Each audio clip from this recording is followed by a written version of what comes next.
I know firsthand that entrepreneurs wear every hat when it comes to running a business: sales, marketing, bookkeeping, even sweeping the floors and cleaning those dirty toilets. It feels thrifty to do that stuff, maybe even noble. Hey, look at me, I can do it all. But here's the truth: doing it all yourself isn't saving you money. It's often quietly costing you growth and thousands of dollars in the long run. Today, I'm going to show you the math, the research, and the systems to help you stop being your business's cheapest employee and to start acting like its most valuable asset. Let's get into it. Thank you for watching the video. I'm Diego, D-I-E-G-O, and I talk about building profitable farm businesses. And in this video, you're going to learn three things: the 4 hidden costs of sweat equity, a practical framework to calculate the real value of your time, and practical strategies and tools to delegate smartly without losing control for those of us who are resistant to delegate or hire anyone. By the end of the video, my goal is to have you know exactly how to free yourself from the DIY trap so you can scale faster without burning out. Here we go. Most entrepreneurs think, if I do it myself, I save money.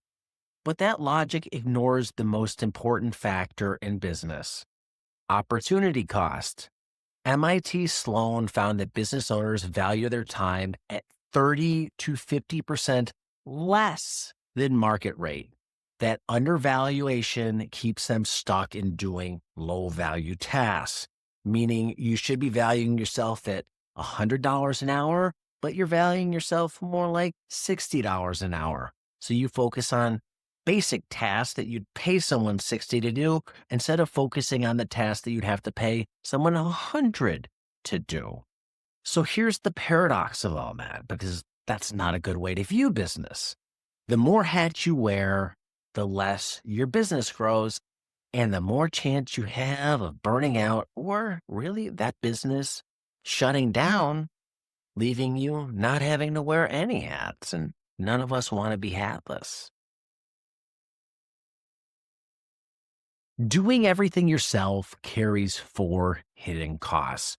1, opportunity cost. If you spend 5 hours a week on bookkeeping, that's 260 hours a year. If your hour of sales time is worth $100, that's $26,000 lost annually from one task. 2, quality control. The Small Business Administration reports that 40% of small businesses do their own accounting, and it leads to errors with tax penalties averaging $845 each. Cheap DIY mistakes actually aren't that cheap after all, and that bookkeeper looks pretty good. 3, speed cost. McKinsey found that late product launches can often reduce potential revenue by 30 to 50%. A pro might finish in a week what it takes you to do in a month. Interestingly, long time ago, we bought a house. It had a spa. The spa was junky. It didn't work, so we had to get rid of it. I was going to cut it up myself and do all the work and haul it to the dump. Didn't want to spend the money. Hired a crew to come in. They came in, 3-4 people. It took them 3 or 4 hours to cut that thing up, haul all the trash away in the truck that they had that was nice and big. If I would have done it myself, something I would have thought would have taken a few hours would have taken me a whole weekend. It was one example of why hiring it out to a specialist is often better than doing it yourself. 4, the energy cost. The American Psychological Association shows that task switching reduces productivity by up to 40%. Every hour in the weeds drains your focus from your highest value work. You're not a multitasker. You can't do multiple things at once. Focus on one thing and do it well and forget the other stuff. There's an energy cost to all of this. If you look at these four hidden costs and you add them all up, you can see why so many entrepreneurs feel busy, but they're broke. This isn't a new phenomenon. It's been around for all of history. And if we look back in history, entrepreneur and business great Henry Ford, he didn't build cars faster by working harder. He scaled by delegating, breaking down the process into specialized tasks. Production time dropped on cars from 12 hours to just 90 minutes, enabling Ford to become one of the richest people in America and enable his company to become one of the longest lasting, biggest car manufacturers out there. But I'll give you a more relatable example because we all can't be Henry Ford. There was a woman named Sarah Chen who ran a successful bakery in Portland. And for 3 years, she did everything: baking, decorating, bookkeeping, social media. She worked 80 hours a week, but couldn't grow her business beyond $150,000 in revenue. Then she had an epiphany and she said, I can't do all this myself. I'm going to burn out. I'm going to end up in my grave. And I feel like I'm just on the hamster wheel, but I'm not making any money. So she decided to delegate. She hired part-time bakers for production. She outsourced her social media for a few $100s a month. She used QuickBooks for automating her invoicing. And within a year, her revenue hit $380,000.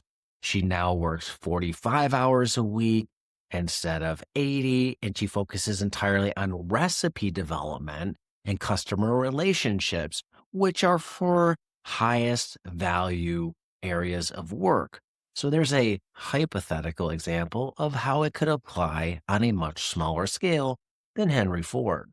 Modern tech companies prove that this philosophy also scales up.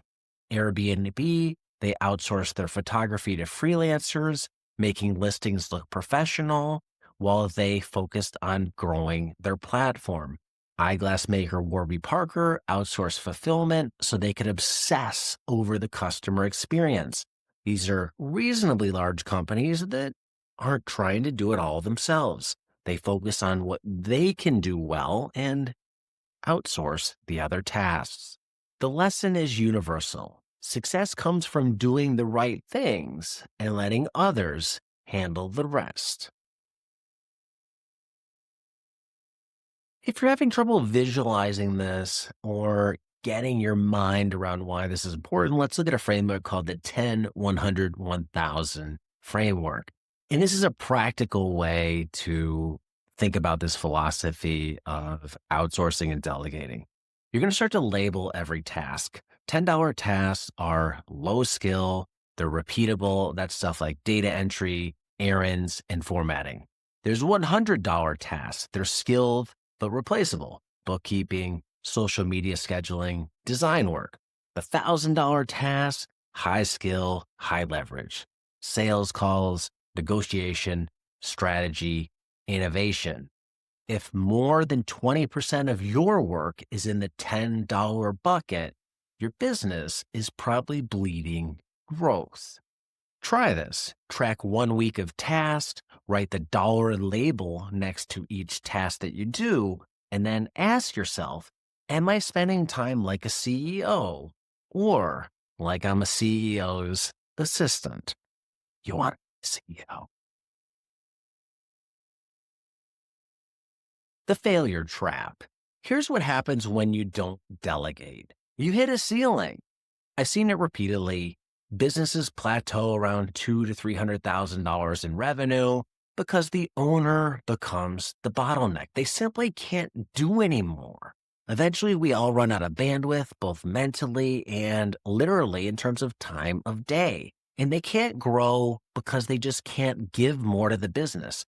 They miss opportunities while buried in admin work, and eventually they either burn out or they sell for less than their business is worth, or simply close down because they're exhausted and they just want to be gone with this thing that's burdening their lives. One person I knew had to turn down a lot of major projects because he was too busy doing his own basic $10 task. He could have saved a ton of money and grown his business by outsourcing all that, but ultimately he didn't want to and he really struggled. So there's a huge cost of trying to do it all yourself. Early on, you do it all yourself, but eventually, and you probably know this stage if you're at it, if you're watching this video and you feel like it's resonating, you probably are this person. We all know when it's time to hire somebody. And I know that's uncomfortable. It's foreign. Nobody likes to do it. It costs money, all those things. But you know if you're already extended beyond your means. But it's hard because we resist delegation. And it might make sense. Why don't so many people do it? Why don't more people delegate? There's several reasons. One, trust issues. Nobody will do it like me, or that person's going to steal from me. There's control concerns. You have a fear of losing visibility or quality control. There's training costs. There isn't just a delegate and they come in and take it up. You have to train up a person and invest time and energy and materials into training them. And we often say, it'll take too long to explain it to them, or it's easier for me just to do it than to explain it. But the good thing is you only have to explain it once, and then hopefully if they're good, they can just keep doing it over and over. There's also cash flow worries. I can't afford it. But the reality is you're paying for it somehow, maybe not in dollars, but maybe in sanity, mental health, physical health, and just life happiness. So there's 4 reasons why we don't delegate, but as always, there's a flip side. You can document processes once, and that will save you hours every month by just documenting it once and then handing it off. You can start with small, reversible tasks to keep control, meaning give people something that isn't a one-way door. If they screw it up, there isn't a huge cost to screwing it up. They can screw it up, back up, or reverse and learn. So give them reversible tasks. You can train someone for 3 hours to save you 300 hours in a year.